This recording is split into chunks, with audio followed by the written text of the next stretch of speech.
so what do you do when you have a kiddie pool that's all busted up and no longer of use?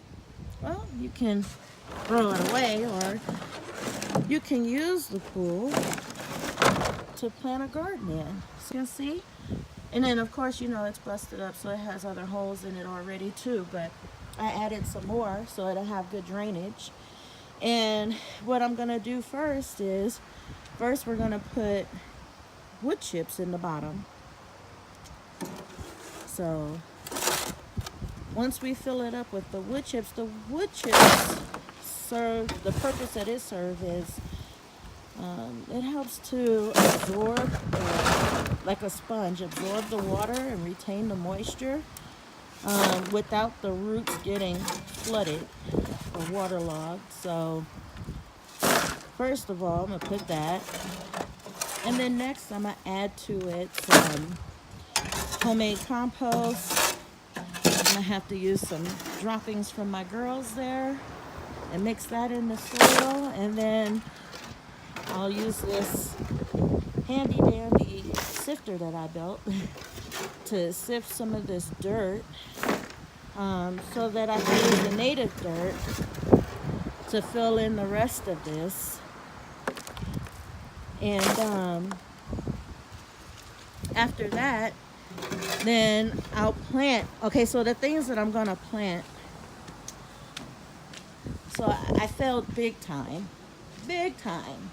I tried to grow some seedlings early in the season while it was still cold and before our frost date, so that I could have a jump start on my garden. And well, I ended up with an infestation of fungus gnats, and so my seedlings never really took off.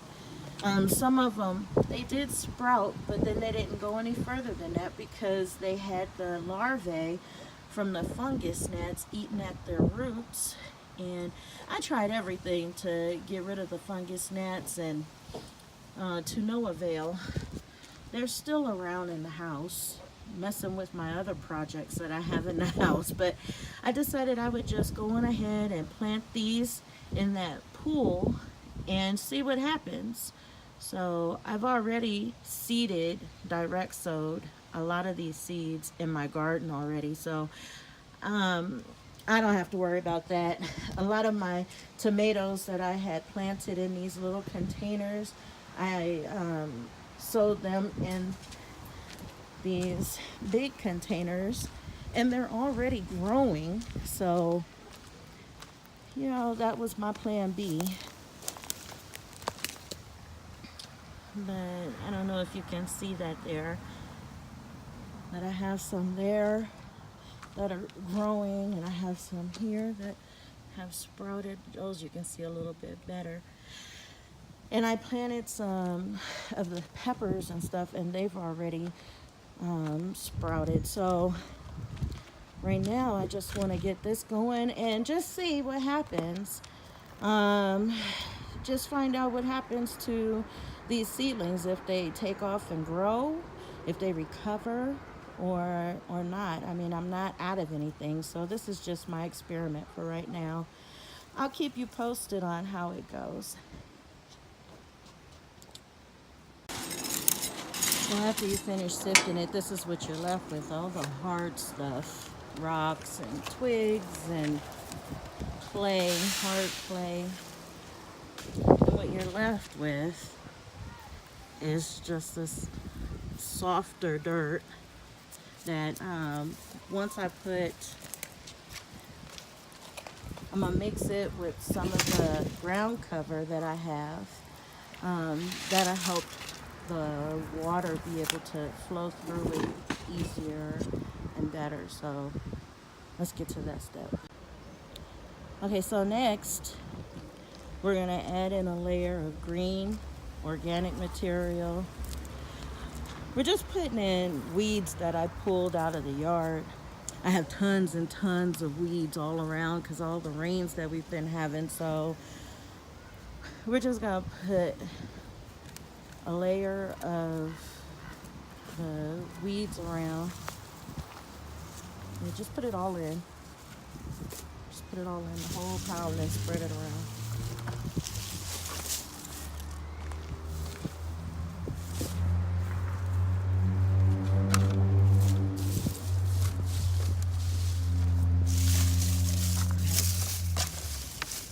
And then after that, then we're gonna put the, no, that's fine. You gotta fill in that spot. Yeah, right there, that's good.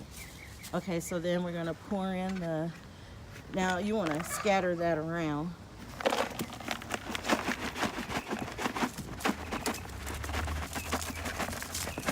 This is That's chicken poop.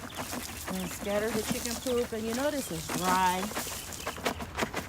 I don't put wet chicken poop in because it can be, from what I heard, harmful. I haven't tried any experiments yet to see, but it just makes sense that it would need to be dried.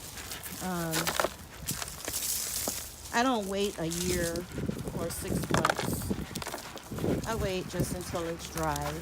Once it's dried out, then I use it, feathers and everything, bedding, whatever bedding you're using for your chickens, whether it be the shavings or straw. It's all good to use, except for like the sands and stuff like that. I wouldn't use that.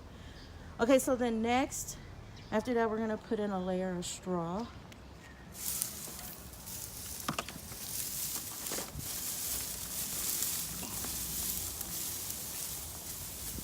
And just make sure it's nice and thinned out.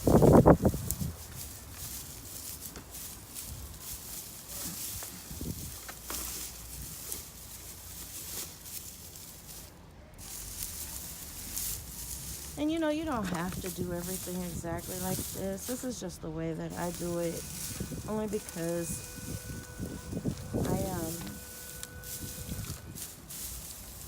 I really don't like to use the fertilizers and stuff from the stores. I rather just do it this way. Saves money too. Put a little bit on this side over here. But what's going to happen is all of this will start to break down. And as it breaks down, then that's good. That's good. As it starts to break down and stuff, it's like self-composting for this bed. I don't have to use a lot of, add a lot of things to it. So on top of that, then we're gonna put the native soil that we sifted, and we're gonna add that to the top of this.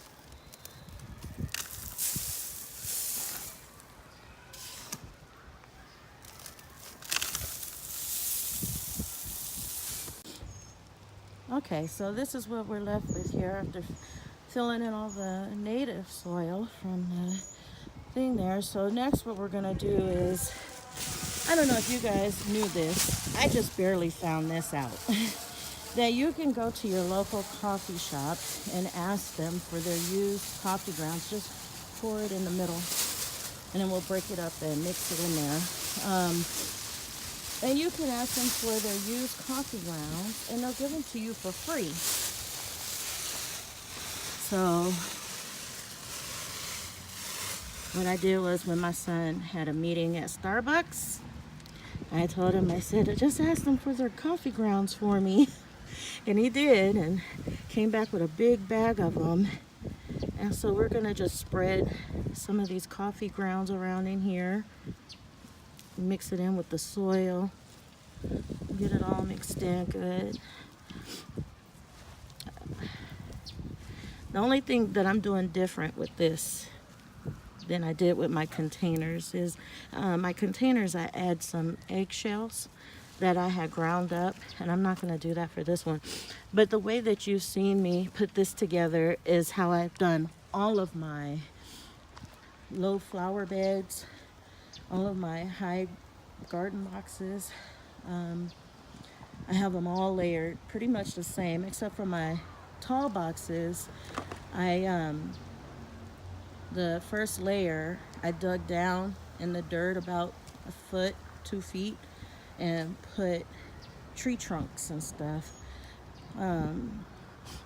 It's a form of hugelkultur, where you layer tree trunks and other organic matter and stuff, and you layer it all up, and then you top it with soil. And so that's what I did with those. But in all of my beds, I did it this way. And I did put some twigs and branches down in these ones as well. And just over the course of the year, it all just gets, okay, we don't want to put it all too far down. That's good. And so over the course of the year, then it just all gets, breaks down and gets used up in the soil, and it nourishes the soil for me. I have so many worms where I started out with none. I have so many worms that if I was to just go and dig a little in any of my boxes, I'd come up with a lot of red wigglers and big earthworms and stuff. So it's pretty good. Okay, so now for the next layer, the last layer that we're gonna put on here is just ground cover that I've had. Like in my yard, there used to be a lot of trees and bushes, and so what I'm gonna do is I'm just gonna sift, like I did this dirt here, sift it and get all the ground cover, and you'll tell the difference because it's darker in color and everything. And we're gonna put that on top, and then I'm gonna attach the irrigation to it. Okay, so this is some of the ground cover that I got out of my yard. Actually, I got it from under the rocks over there by my pomegranate tree. And what this does is it's really lightweight, and it kind of works like, I don't know, kind of like peat moss that you would buy in the store. It's, you know, the water just goes right through it, but it helps keep the dirt, the soil, really loose and manageable, and not clumpy. So we're gonna start adding that to our pool garden box, and just dump it on there, and we can just smooth it out. Just put it in the middle, and we'll just smooth it out with our hands. But it's just really, it feels really good. It feels really, really good. And as you can see, it's darker than the native dirt that I put in here. So it helps.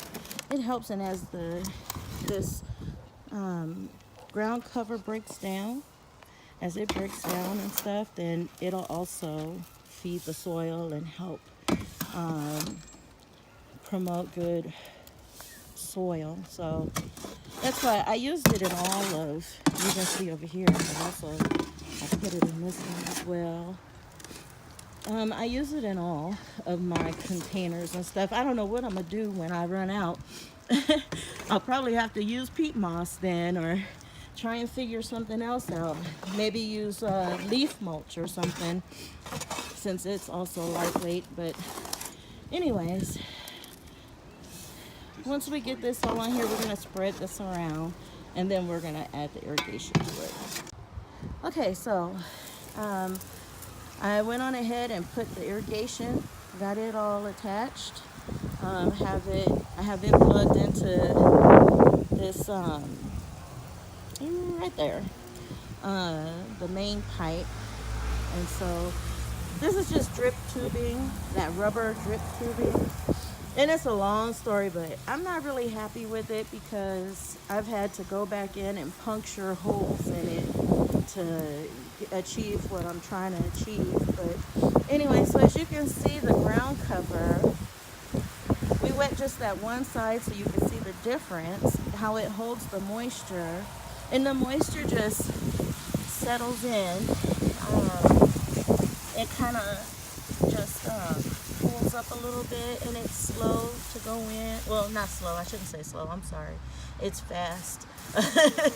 It absorbs really fast. And I'll tell you how it looks when you wet it, when you first wet it. It actually holds the water pretty good. That's why I said it kind of works like peat moss, or you know, some of the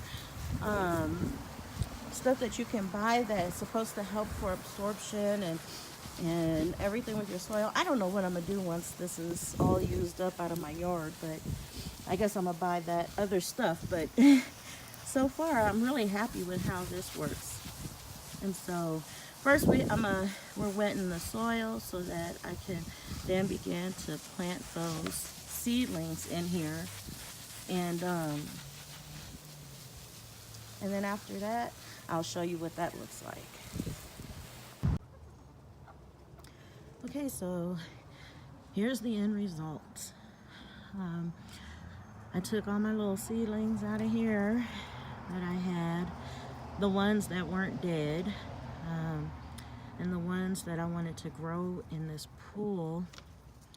That's all the soil that's left over from the fungus gnats, and it was just crazy because you could see the fungus gnats flying around it and stuff, even as I'm pulling these plants out of there. But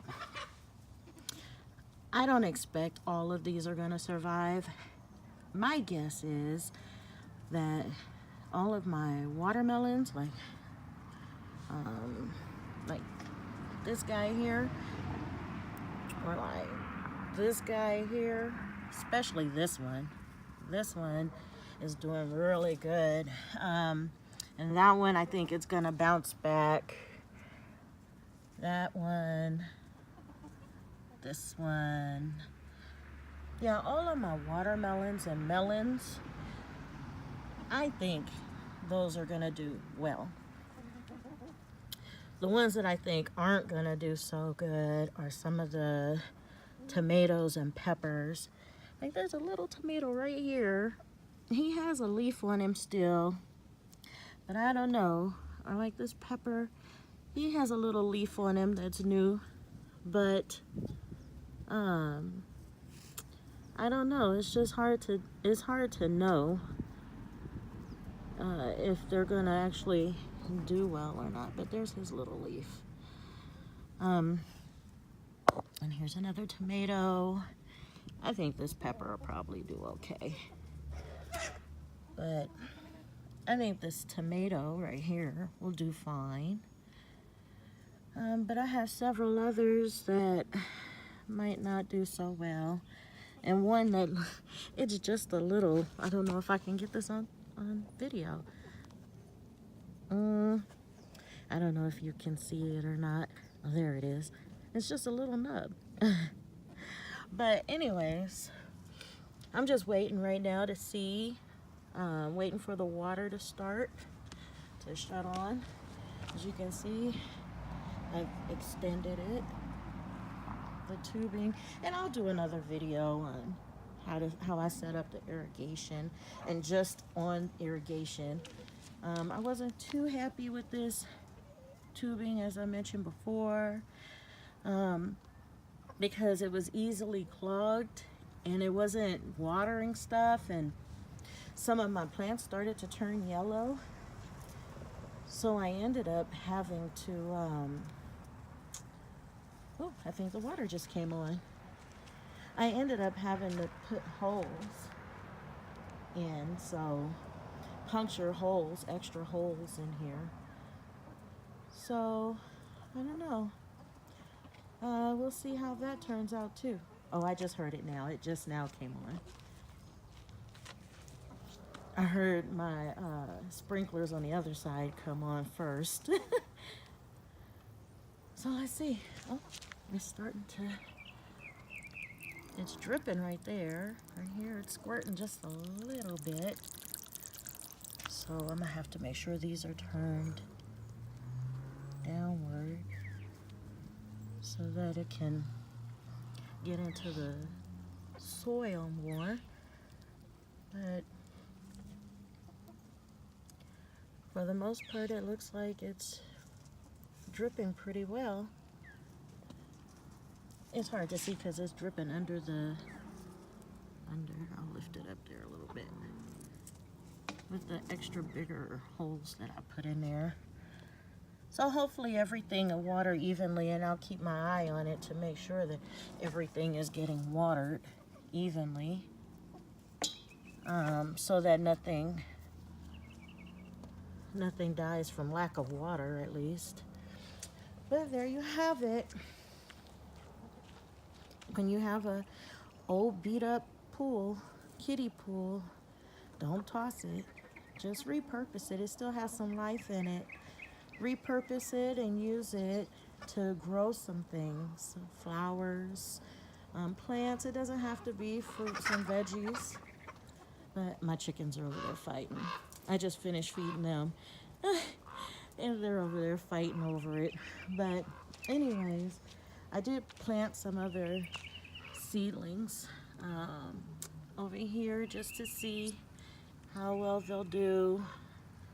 So we'll see what comes of it. And I'll keep you posted. I'm no expert. I say that constantly. I'm no expert, but you know, I only do what seems to make sense or sounds right. So I could be wrong on some things. I don't claim to know everything, but if you like to continue this gardening journey with me, and just click like on the video and leave a comment, some advice, suggestions. I'm all ears when it comes to helpful advice, maybe things that I don't know. Like I said, I'm still learning, so maybe there's some suggestions you have for me. Subscribe if you want to keep up with this. If you would like to keep seeing videos from me, hit the subscribe button. I'm getting used to this whole YouTube thing, you know. Just bear with me. I'm actually learning how to edit now, so just bear with me. It's gonna be rough these first several videos, but I promise you I'll get better. Okay, thanks for watching. Bye.